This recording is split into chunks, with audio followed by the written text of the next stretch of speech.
The following is a Comfortably Zoned Radio Network production.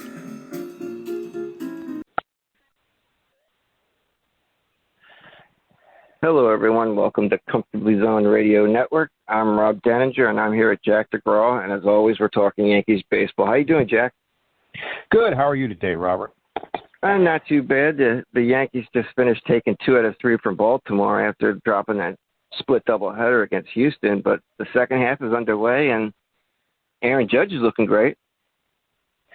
Yeah, I mean he had a super series against the Orioles, and I mean right now he looks like he might be the best player in baseball right now. Yeah, he hit 3 home runs, including a 465-foot blast. I mean, he just seems to be picking up right where he left off in the first half. I mean, right now I think he's the runaway MVP for the American League. Yeah, well, I was watching the game yesterday, and Cameron Maybin was doing the game for one of the Yankees announcers, and he was mentioning, right now I think Judge is one of the best players in the game, if not the best, and he hit the home run, didn't even get it out of his mouth, and Judge hit the home run. Yeah, since the first 5 games of the second half, Judge is batting .474 with 4 homers and 11 RBIs. I mean, that's not too bad. Well, I mean, this is the time to do it, and for him in the big contract year. So, all the trouble the contract, worrying about if they're going to get signed or not, he's just stepped it up, and he's just been an incredible player all season. Yeah, and Michael King, we lost another pitcher for the season. Michael King, I guess, fractured his elbow in his last outing against Baltimore. Yeah, that's a big loss. The big thing now, Clark Schmidt came back, and he looked fantastic yesterday against the Orioles. And we got Herman back. I mean, he got lit up against the Astros, and Zach Britton is throwing, and Loizic is back, and I'm trying to think of the other guy. I can't remember his name right now, but they do have some reinforcements. And one of the things they were talking about was Louis Castillo from the Reds, and the names I heard, the Yankees were maybe trade Dominguez and Trey Sweeney. He's a shortstop, number 1 pick last year, so that's a possibility they might get Castillo from the Reds. Yeah, I mean, we're pretty loaded as far as shortstops are concerned in the minors, right? I mean, we got at least 3 of them, right?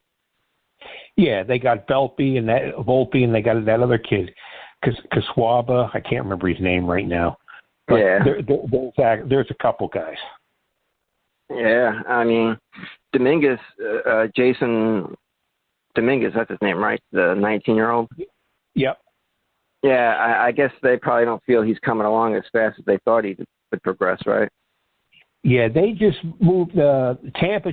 They just moved him up to, I think it's Hudson Valley. They change the teams all the time to a high A. And he's hitting .271. He's got maybe 10 homers, around 40 RBIs, and I think he's got around 20 steals. I mean, he's progressing nicely. Yeah. But I don't think he's moving as quick as they thought. But, I mean, the kid's only 19, so. Yeah. And the media did a good job of hyping him up, giving him the nickname The Martian and all that other stuff. Well, yeah. Well, the Yankees always do that with their prospects. Yeah. They always, pump them up, and they make them, they did that with, Phil Hughes and, Jose Tabata. And I remember Brian Taylor.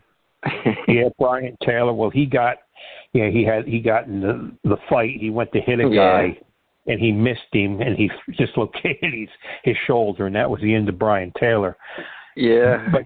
But they do that a lot of guys at times. They bring these guys up, and they expect them to be, they build them up, but they never quite reach expectations.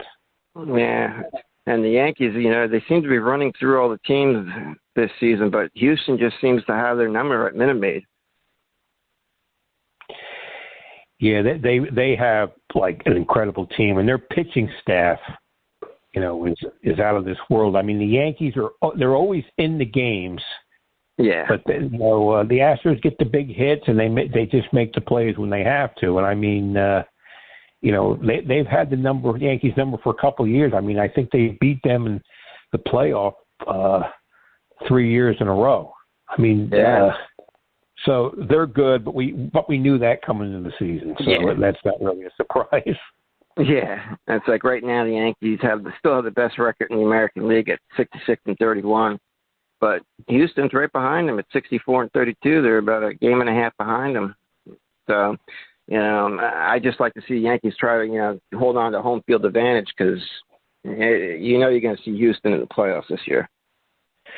Well, I mean, there's 6 teams that get in from each league, so you want the home field, but who knows how Toronto is going to, it could be Toronto and the Rays in the in the final. So in the division series or championship series.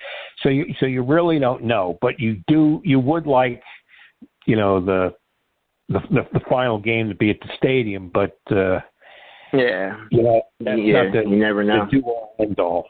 That's what I think. Yeah. That's like Toronto's been hot lately. They're 8-2 in their last 10. Tampa's 7-3 in their last 10. Even the Mariners are playing pretty hot baseball right now. Yes, and those are all teams that you can see in the playoffs. Yeah, I mean the Mariners were on fire. I think they had a 13-game winning streak. Then they met the Astros. Yeah, and the Red Sox. I mean, they gave up 27 runs in 2 games against the Yankees, and then on Friday night they gave up 28 runs against Toronto. I mean, it's unbelievable. Yeah, and that's like the Yankees looking at their schedule. They got 2 with the Mets and then 4 with Kansas City. But then you see teams like Seattle, Boston, Tampa, Toronto. So they're going to start seeing teams in their own division soon. As well as teams like Seattle who are playing good. Well, I mean, the good thing, they had the big lead. Yeah. So if they can just play, a little above 500 ball, there's no danger of I don't think of losing the lead. But I think at some point, we've mentioned it, in another podcast that it might be good to go to a 6-man rotation at some point because you don't want to burn some of these guys out, especially in this time of the year when it's like 100 degrees up north, and it just takes a lot out of them. Oh yeah, I mean you want to give guys like Nestor Cortez an extra day, maybe Telly on an extra day. Guys that. Who are pitching good this year, and you don't want to burn them out, Well, that's what I think. Sevy had the injury, but I really don't. In a way, that might turn out to be a good thing. He might need a little break. If he don't come back till September, that might be a good thing. Yeah, and I know Dominguez didn't have a good first outing, but I think we all know what he can do. I think once he gets settled in, he'll be quality arm to have. He can pitch in the majors. And Clark Schmidt's another guy who's looked good when given the opportunity, and he's stretched out right now. Yeah, it'll be interesting to see who they pick up at the trade deadline. Schmidt's injury and Chapman. He's lost. I mean, he's been struggling. This is like from last season. This just hasn't happened. I mean, he can't. He's lost confidence in his fastball. Yeah, I mean, right now, if you're Aaron Boone, you really can't put him in any high pressure situations just for fear of him, blowing up that inning. Yeah, I mean, and he keeps on throwing that slider, and eventually he hangs one. And with his fastball, I mean, he's all over. Yeah. It's not even close to home plate. So yeah, they have their work cut out with him. Yeah. Yeah, because I mean, I don't know, but it's the last several years you could see just a little something coming off his fastball to the point where now it almost seems like it's flat. And there's no life on it. Yeah, I mean, it's been going on for like 4 seasons, but maybe it would last for a week, and then every year it's gotten progressively worse, and now it's like you want to get him straightened out, but I don't really think, they got the big lead, so they can take some chances. But I really think you can't use him in a big situation right now. No, not right now. No, not at all. And I know the Yankee fans up here listening to sports radio, they all want the Yankees to do whatever it takes to get Juan Soto. But like me and you were talking off there, I think, addressing their outfield and getting some pitching is all they really got to do, with the trade deadline coming up. Yeah, I mean, Soto's got, I think, 2 years left of team control. And, but I don't think you'll be able to keep him and Judge. I mean, he's a lot younger than Judge, but these young phenoms. Who knows how this kid is going to be in the upcoming years? Yeah. I mean, you know what you got with Judge. He's in his peak years. I mean, he should be solid for the next 3 or 4 years. So you might have to give him a longer contract. But you know what you're going to get. Yeah, you know what you're going to get at the end of the contract. It might be. He might struggle a bit, but Soto he probably wants $500 million. Yeah. So, yeah, he already turned down $440 million. So he's looking to cash in. We're sitting here drinking 75-cent sodas, and $500 million. It's like, what the hell's going on here? Right. And I know he's only 23, but like, remember when Gary Sanchez came up? He had those 2-3 years where it was like, wow, this guy's going to be one of the greatest offensive catchers ever. And then all of a sudden, teams figured out how to pitch him, and he just fell off a cliff offensively. Well, even like, with Bryce Harper. Yeah. I mean, he's an outstanding player. But, he's went to the Phillies, and if you look at his stats, I mean, they're always solid. He's always, excellent, great player, but it's just not – you don't have that wow factor. And, I mean, I don't know. Soto's a young guy, and, you get in the playoffs, you want guys who can hit the ball, keep the ball in play. Power hitters can be pitched to. Yeah. And, I'm willing. Let's give the guys on the team, the Yankees now, give them a chance, see how they perform in the playoffs. Yeah, I remember when Harper and even Manny Machado, they were, they wanted that big money, but they didn't sign with teams until the season almost began because no one was willing to shell out that kind of money. And Philly and San Diego were the only teams willing to pony up that kind of cash to those guys. The game's changed. And the thing is, as good as they are, and they're outstanding players, the Phillies haven't been in the playoffs in I don't know how many years. It might have been 12 years.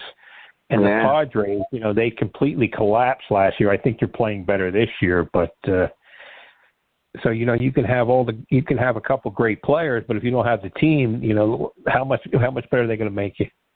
Yeah. And you're right. Give these guys on the team a chance. I mean, we got a good team put together. I mean, even all the way down to our shortstop, Connor Falefa, even though he has no home runs, I mean, he's batting over 270. He puts the ball in play, plays great defense. Guys like Anthony Rizzo, LeMahieu, and even Torres is having a bounce back year. Yeah, and one of the things, if you get a Soto, you have to. I think you're going to have to include Torres in the trade, and you're going to have to include Volpe, and you're going to have to include Dominguez. And Torres, since he's moved back to second base, he's really, he's become the hitter he used to be. He's not just going for home runs; he's using the whole field. He's fielding better. He looks a lot more confident because he's got other guys around him who are hitting. Yeah. Yeah, you're right. I mean, for high averages, but they are. Yeah, and you haven't heard anything about his defense this year. I mean, the last year or so, that's all you heard about was how bad, how poor his defense was. But he's been under the radar with the defense. He's been playing solid defense. Well, the only thing crazy, I was watching the game yesterday, and now they got like it's like softball. They got this the short fielder, except they got the four outfielders. Yeah, and he dropped the ball. I don't think he got charged with an error by the left field wall. He was out left. I mean, you don't. He's a second baseman. Yeah, and he went to get it, and he got his glove on it, and he knew he was close to the wall, and you got the second baseman out in left field. Yeah, I'll never get used to it, and I hope they do away with it because I mean, watching guys hit right into the shift drives me crazy. Well, I think now in the Florida State League, I think they just started maybe yesterday. They're going to put a line behind an area like behind second base. Oh, really? And the players can't be in that. They can't be behind second base. Yeah. When the pitch, they can't start moving until the pitch is thrown. Yeah.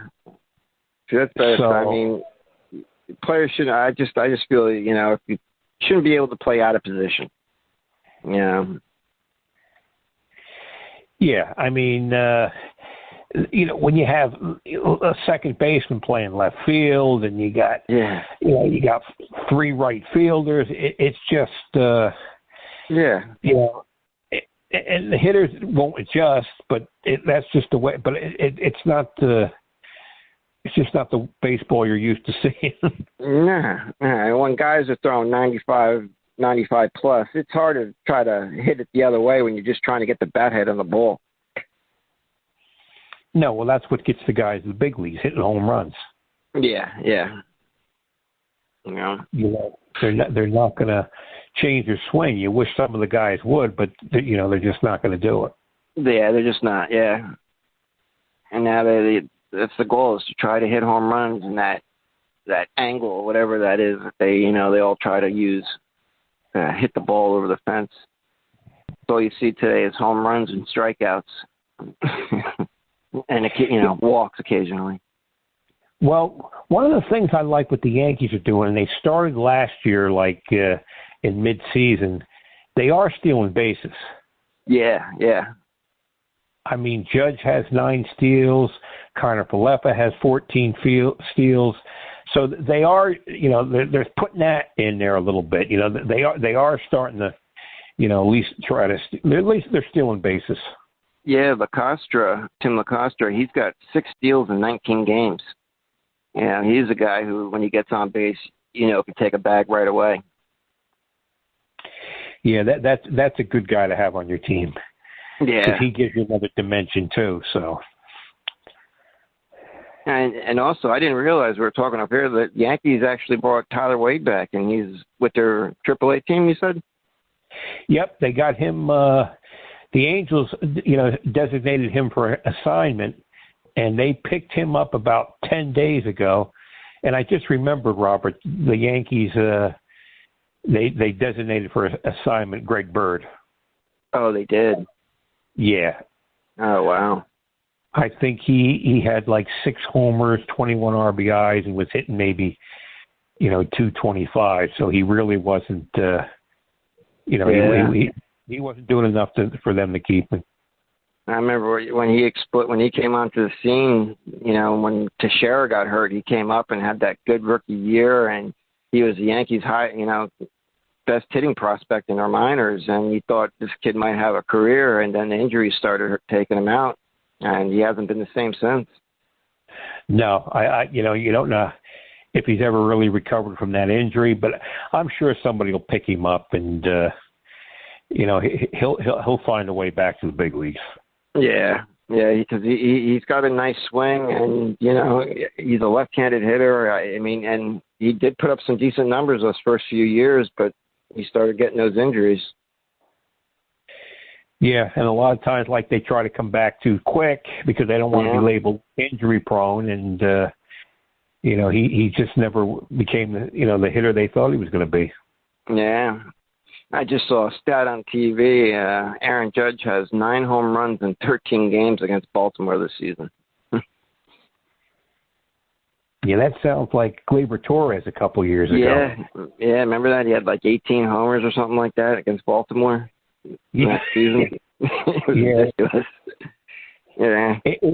It's nice to see the Orioles, playing good ball again. Yeah, it'd be interesting to see what they do at the trade deadline, if they start selling off some players or try to acquire a couple guys here and there. But yeah, they're playing well, and they got an outside chance to. Let's see, they're 47 and 48. I mean, hovering around 500. I mean, if they go on a really hot streak, they could make the playoffs too as a wild card. There was something the other day. Every team in the Yankees division was over 500. Yeah. Wow. All those teams are over 500.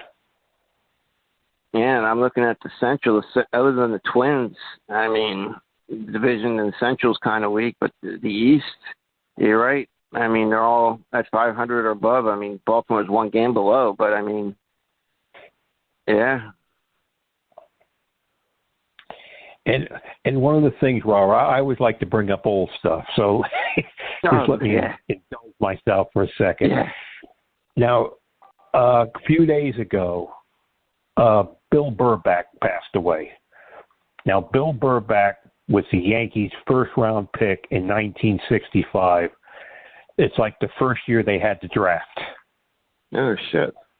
Yeah, the first player picked was like Rick Mundy, but the Yankees used to sign all these players. So he was like the Yankees' first-round pick, and he passed away. He was 74. He was a pitcher.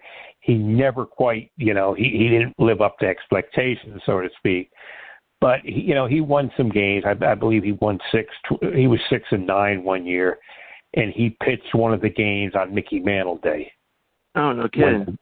When they swept. I believe it was the White Sox. Pepitone hit a home run to win, I think, the first game. I believe Burback pitched the second, and he beat Denny McLain for his first big league win in 1969. So, that was the Yankees' first round. That's the first year of the draft was. Then Bill Burback, passed away. So. And I remember watching him at the stadium. Wow, I never knew that. Yeah, all these names are coming up, Robert, and it's like you realize they're getting old and they're dropping like flies. But I remember him beating Denny McLain one year. I think he beat Denny McLain for his first win in '69. In 68, and McLain won the 31 games, but so there's a name from the past. Yeah, holy shit. I'm looking at the Yankees minor league players and their games yesterday. Austin Wells, I thought he was a catcher for the Yankees in their minor league system. Yeah, but I think they've been trying to, get him to play other positions. Oh, okay, yeah, they had him at DH, and he hit his first homer in Double-A yesterday. Well, there's a kid to look for, and maybe, who knows, Robert? He might be included in a trade too, because I think the Yankees are pretty high on him.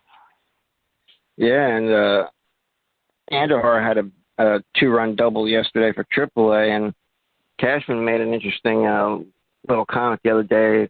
You could tell he was talking about Andujar, but he didn't want to use any names, where he was basically saying that guys that know they could play up here will get their shot sooner rather than later.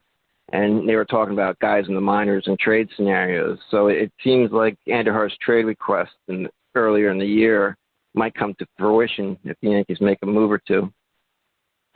Well, that's a good interesting statement by Cashman. It's like, just stirring the fire and let other teams know, well, we got guys who are ready to play to help your team. Maybe they can't help us right now, but they can help your team. So, it's a little game going on inside the game.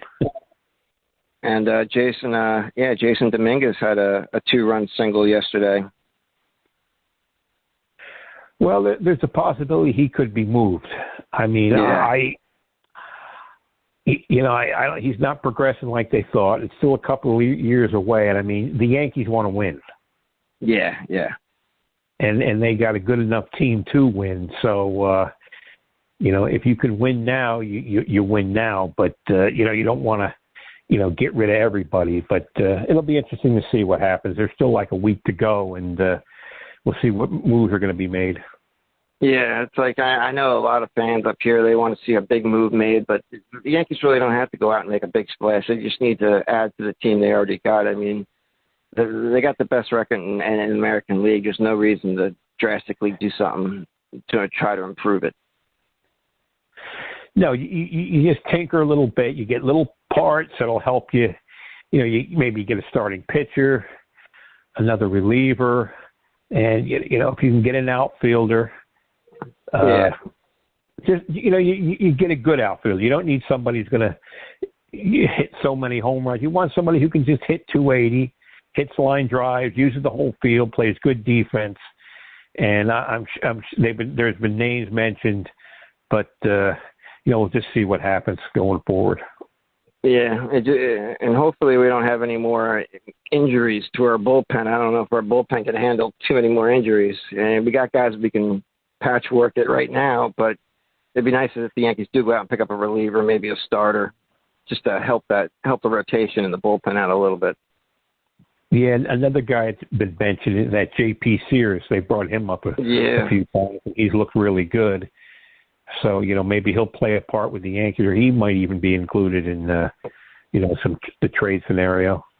Yeah, I mean, I know with the Gallo's only batting 162 on the year, but Aaron Hicks, he seems to get going a little bit. You think he's going to start breaking out, and then he quiets back down, and he's only batting 238, and you're seeing Aaron Judge play more and more in center field.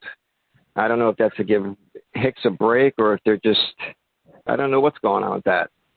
Well, I've never seen Robert. Yeah. Hicks got a single, knocked in a run, and he limped to first base. Oh, really? Now, I don't know if it could have been cramps. Yeah, it's so hot out there. When you're running around at 105-degree heat index, it doesn't take much. So I haven't heard any update on it, but he got a single, knocked in the sixth run, and he was limping to first base. Yeah, you figured they played the doubleheader in Houston, and then in Baltimore it was just hot as hell in there. Jesus, it's been hot up here in the Northeast. Yeah, it's always hot down here in Florida. It's unbearable. Yeah. It's like we were telling you off air. In New Jersey, we've had 5 straight days where it hit 100, and the humidity up here doesn't make it any better, and it's just been brutal for the last week. Tomorrow is supposed to be 86, which will feel like fall compared to the last 5 days. Yeah, that's why down here in Florida, you get if the Rays stay down here, you have to get a dome stadium. You have to close the roof. I think the Rays are going to move. I don't think they're going to stay down here. Yeah, I mean, you watch their games. I mean, I think they have the whole upper deck closed, right? And they got the tarp over the chairs up there, so it doesn't look like a bunch of empty seats. Yeah. They had the Yankees in for 3 games, and they maybe drew, 50,000 for 3 games. Wow. And then they had the Red Sox in, and they had crowds of 10 or 12,000. The talk is getting the team to come to Ybor City, but the traffic is terrible. And even if they get a team down here, Robert, the way it is now, they're 35,000 seat stadiums. Regular fans can't go to the games, so I mean, who the hell cares? I mean, we talked about it, Robert. Take the Tampa Bay Bucks. They got Brady down here. I remember going watching the team practice. Now you can't even go watch if you like the Bucks, you can't even go watch your team practice because only season ticket holders can go watch them practice. That's not right. They're pricing the average fan out of the game. Yeah, and that's the thing. Yeah. And it's a shame. Yeah. It's a shame, and that's why that's why personally I've lost a lot of interest in sports. I still follow the Yankees, but that's about it. Yeah, I mean, a lot of these sports now, it's hard. I mean, you used to be able to interact with players, or at least get a chance to see them up close and personal. And it seems to nowadays a lot of players, they want to distance themselves from that fan interaction. Yeah, and plus, now when you turned on sports, you wanted to get away from all the political bullshit. Yeah, and now it's in your face. Yep. It was, you got enough problems in your own life that you got to deal with the grind and have to deal with all this other shit when you watch sports now. It's ridiculous. Yeah, the Cleveland Guardians and the Washington. Yeah. And then you go to a game. You can't have a ticket. You have to use your phone. Yeah. I mean, you get 75-year-old men and women with beards, and they gotta show their ID when they buy a beer, and you can't. Money doesn't mean. It's a pain in the ass, is what it is. It really is, And I still think that the name changing, like the Washington Redskins, it's ridiculous. I mean, what's next? The Atlanta Braves, the Chicago Blackhawks of the hockey. I mean, it's ridiculous. Yeah, and the Washington Redskins, the Hail the Redskins was one of the best theme songs there ever were. That was fantastic. Yeah.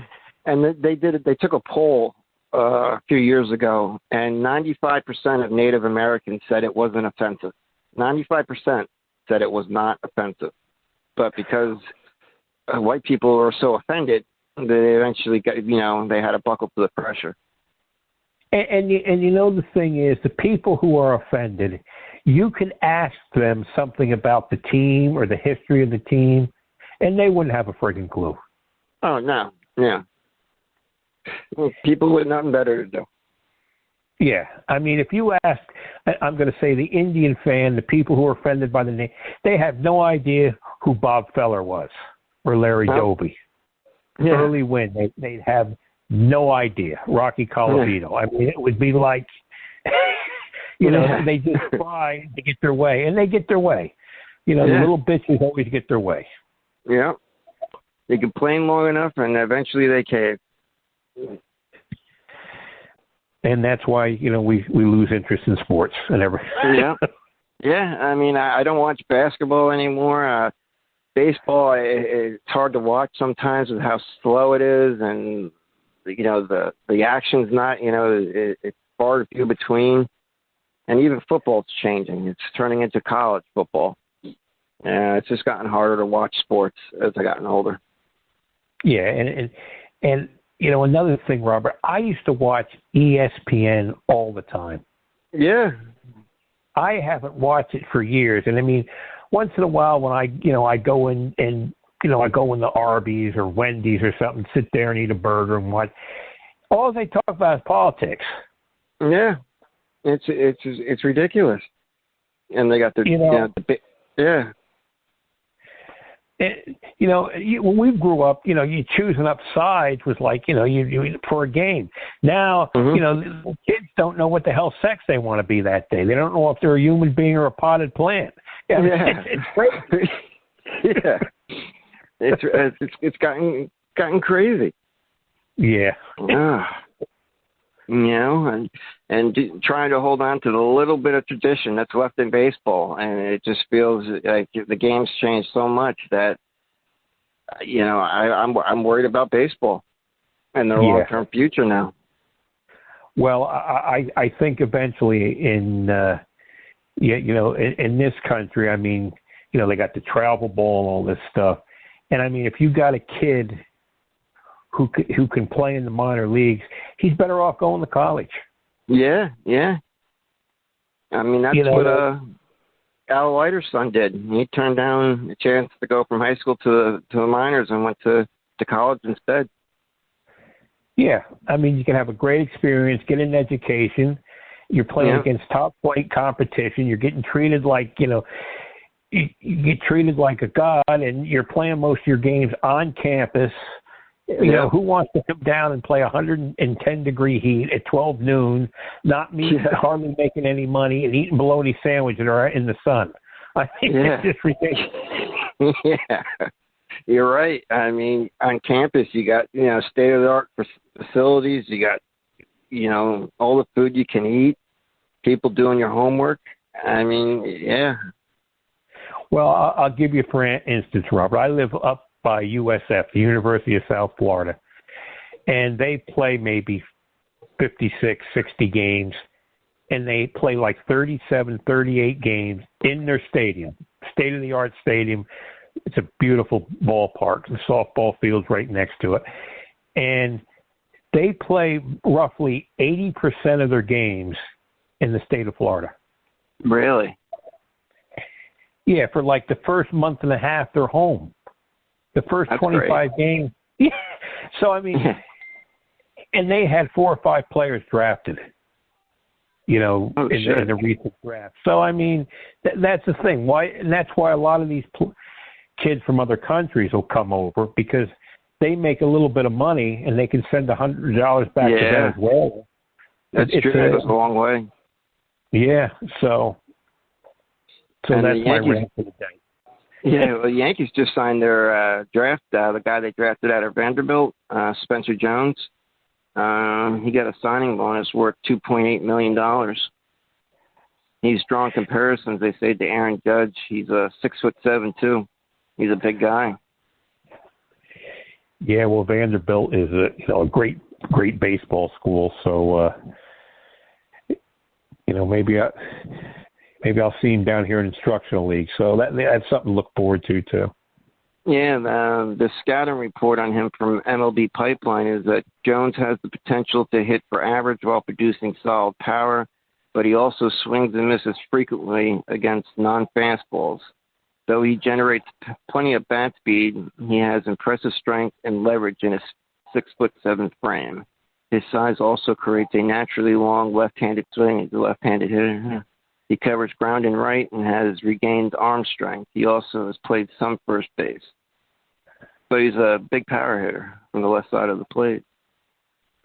Well, he'll probably start out in the complex league, and who knows, he might be down here with the Tarpons at the end of the season. So we'll see how that plays out.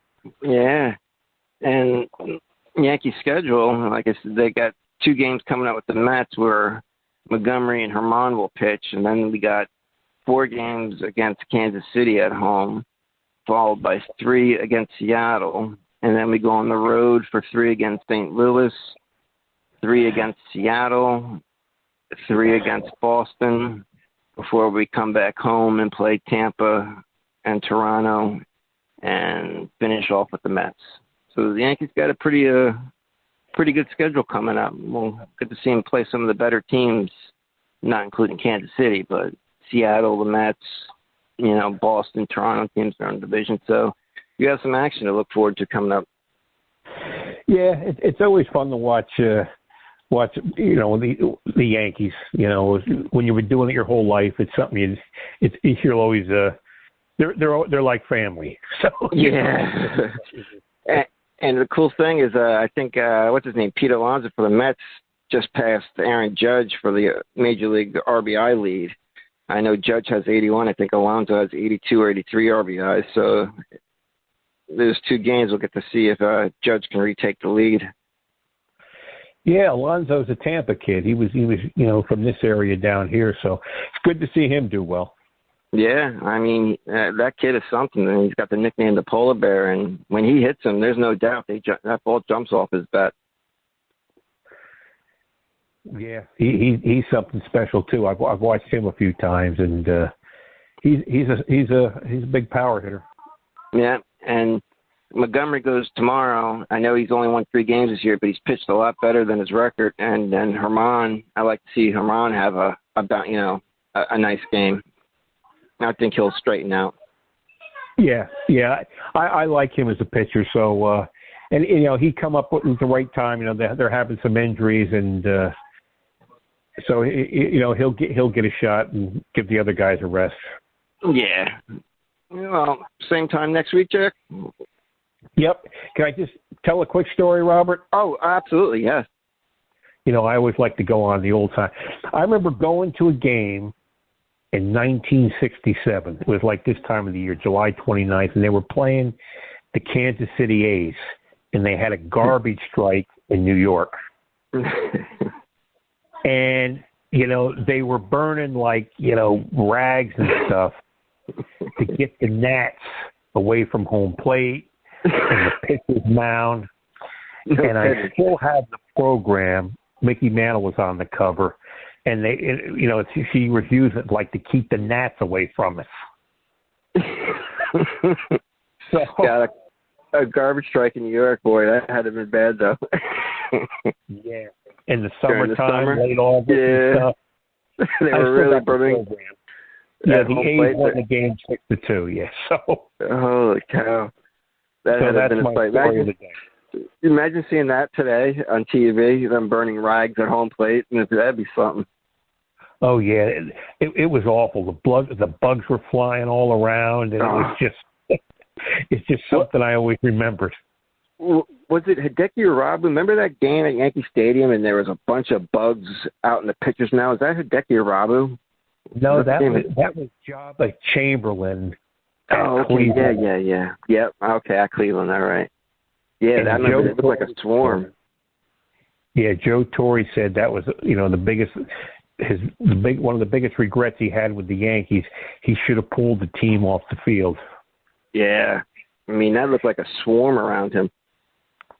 Because they were doing bug spray, and the spray they were using, they said it actually attracts the bug. That was what to watch, Robert. That was, he's pitching, the bugs are on his neck, and like, yeah, I remember watching that on TV. I mean, holy shit. Yeah, that was bad.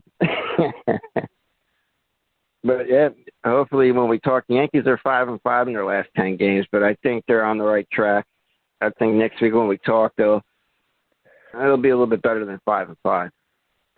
Well, you know, we got the trade deadline. I think it's August 2nd. Oh, yeah. So by then, you know, next time we talk, we might have see who the new guys are, see who they traded.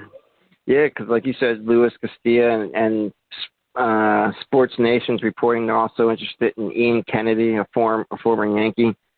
So we should, we'll hopefully we'll have some news. I'd like to see him pick up a pitcher or two, you know, for the bullpen, and maybe someone that could start too.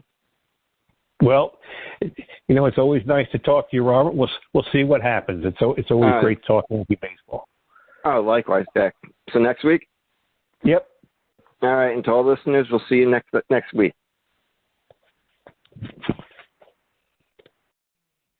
The proceeding has been a Comfortably Zoned network production. You are advised to keep your dreams wet, your humor dry, your children and grandchildren out of military recruiting offices and off the laps of clerics who wear dresses. Thank you for listening, everyone. Happy trails.